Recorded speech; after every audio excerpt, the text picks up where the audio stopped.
สบายดีทุกคนเมื่อนี้ละนางสีพาไปหนึ่งเข่าอันนี้กะตั้งกล้องไว้เองแล้วบ่มีมือกล้องแล้วกะอยู่งานผู้เดียวมาสีมาหนึ่งเข่าให้ทุกคนเบิ่งเมื่อนี้ไปกันเลยทุกคนกล้องมันกะจังบ่แจ้งบ่งามไปเลยให้ทุกคนเบิ่งกันเด้อไปมาดังไฟก่อนเลยอันดับแรกละนางสีดังให้ทุกคนเบิ่งด้วยว่าบ้านละนางดังไฟแบบใดตอนแรกอะเอาถ่านลงก่อนหน่อยหนึ่งเอาลงก่อนหน่อยหนึ่งก่อนนะแล้วนางซีเฮ็ดให้ทุกคนดูนี่เอาถ่านลงไป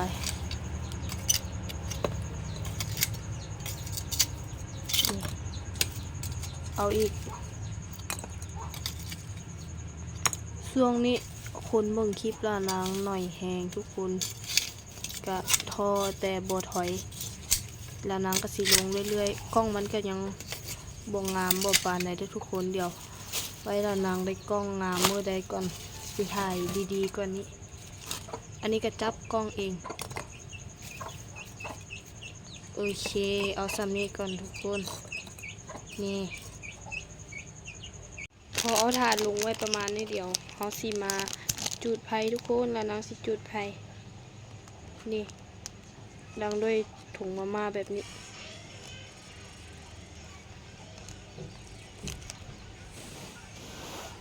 มันบดติดทุกคนเดี๋ยวเอาไหมเอาอีกถุงอันนี้กระดังยากเพราะว่าลานางจับกล้องเองนี่เอาลงไปประมาณนี้ดีทุกคนแล้วก็เติมไปเรื่อย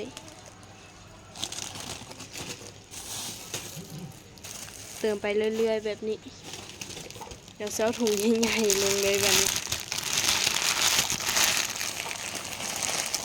ประมาณนี้ทุกคนนี่มือดำแล้วก็ยัดลงไปอีกนะเพราะว่าย่านมันดับแต่ว่ามันตกนี่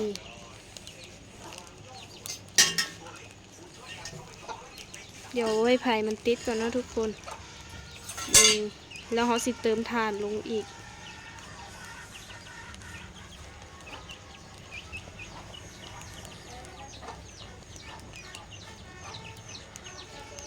ประมาณนี้แล้วนะก็สิเติมถ่านลงไปแบบนี้มันติดไว้นะทุกคนนี่ลงไปเฮ็ดประมาณนี้เนาะดังแบบนี้ทุกมือทุกคนบ้านละนางเฮ็ดแบบนี้ละอันนี้ก็คือละนางจับกล้องเองทุกคนเบิ่งใส่มือเลยนะเพราะว่ามันยากเวลาจับโทรศัพท์มันคีบยากถ่านก็มีแต่ใหญ่ๆนะอ้าวทุกคนอดเบิ่งลานางไปก่อนเด้อทุกคนเด้อเดี๋ยวไว้ลานางอยากได้โทรศัพท์ไอโฟนมาถ่ายให้ทุกคนเบิ่งมันจึงกล้องงามแจ้งลานางยังบ่ทันมีเงินเนาะเดี๋ยวลานางมีเงินเมื่อใดลานางสิซื้อมาถ่ายคลิปให้ทุกคนเบิ่งงามๆประมาณนี้เลยทุกคนดังไฟติดแล้วเอาสิไปเอาเข้ามาใส่หม้อต่อหลังจากข้างหม้อน้ำแล้วก็สีมายิกเข่าใส่เป็นตอนน้อยๆแบบนี้ทุกคนบ่มีมือกล้องจับให้บ่เบิ่งนานางกะยานี่เบิ่งนางเฮ็ดเวียกกระพอนะเบิ่งมือก็ได้มือดำมือละนางล้างเรียบร้อยแล้วไก่ก็มาวุ่นๆแถวนี้นี่อันนี้ก็คืออุ่นข้าวเย็น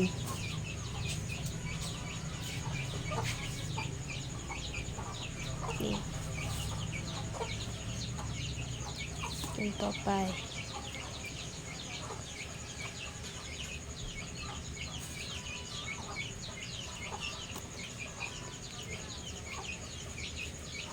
ก็คือลายแห้งได้ประมาณนี้แล้วทุกคนยังเหลือหลายอยู่กระจกใส่คือเก่านะ เฮ็ดเป็นต้นน้อยแน่ใหญ่แน่นี่มึงเลยนำฟุตแล้วนะตอนนี้โอเคทุกคนเดี๋ยวมาตัดมาเบิ่งตอนแรกเลยนะทุกคนจากแล้วนะก็จะเอาขึ้นไปประมาณนี้นะทุกคนแล้วก็เอาฝาหม้อปิดไว้ทาเบิ่งตอนซุปกันเด้อทุกคนระหว่างทาเข้าซุปเดี๋ยวเรานะขอไปเก็บเครื่องให้แม่ก่อนเนาะเบิ่งทุกคนอันนี้ก็ดอกไม้งามหรือว่าดอกไม้ดอกอย่างก็แล้วนะก็บ่ฮู้ไปเบิ่งทุกคนโอเคเครื่องก็สิประมาณนี้ละเครื่องพ่อแม่ให้ละนางมาเก็บไปเบิ่งกันเลยทุกคนละนางสิเก็บให้เบิ่งโคนละนางว่าสิเอาโทรศัพท์ตั้งกล้องไว้นี่บ่มีคนจับให้แล้วก็นอกนั้นก็คือมดแดงไผกัดมือตอนนี้เบิ่งแดงแสบหมดเลยทุกคนโอ้แค่ประมาณนี้ทุกคนเจ็บมือเลยมดแดงกัดก็เอาใส่กระดาษดำแบบนี้เอาส่งใส่กระดาษดำแบบนี้นะแล้วน้ำเก็บผ้าแพรดำทุกคนแล้วก็เสื้อก็คือสิกู้ไปแบบนี้กู้ไปทีละหน่อยนะเพราะว่าลานางเอาไปบ่หมดมันหลายนี่ทุกคน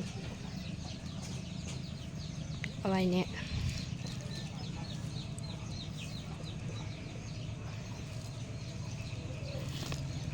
เบิ่งมันเป็นตุ่มแบบนี้คุณโอ้ยเจ็บหลังจากนี้ละนางก็เก็บเรียบร้อยแล้วละนางก็สีแบกไปเลยเนาะตัวนี้แบกไปเลยทุกคนเจ็บมือย้อนเลยทุกคนโอ้แสบเอากันเลยทุกคนขึ้นอายเรียบร้อยทุกคนเดี๋ยวจังหน่อยเอามาใส่เดี๋ยวนางขอเมียนงานกันเด้อทุกคนขอจัดอันที่มันเปื้อนออกอันนี้ก็สีหกแน่ทุกคนอย่าตกใจเด้อเพราะว่าเมียนสะอาดแล้วก็หกคือเก่าเมื่อนี้ละนางเฮ็ดเวียกงานเนาะทุกคนนี่ได้ประมาณนี้เดี๋ยวสี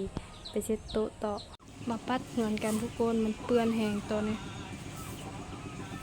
สิประมาณนี้แล้วนะว่าบ่มีมือกล้องละนางก็เฮ็ดให้เบิ่งประมาณนี้เดี๋ยวสิกวาดให้มันสะอาดตอนนี้ยังบ่สะอาดนี่โอเคทุกคนเดี๋ยวไปเบิ่งตอนแล้วได้ประมาณนี้นะเฮ็ดเดี๋ยวแล้วนางสีมาใส่เข่าเลยทุกคนมันไปนี่เพราะว่าอุ่นข้าวเย็นกับบ่ได้เอาโดนหลายนะทุกคนเดี๋ยวมันจะบานแล้วเบิ่งจะกินนี่แล้วนางก็ใส่บ่วงคนแบบนี้แหละคนไปแบบนี้เลยเนาะ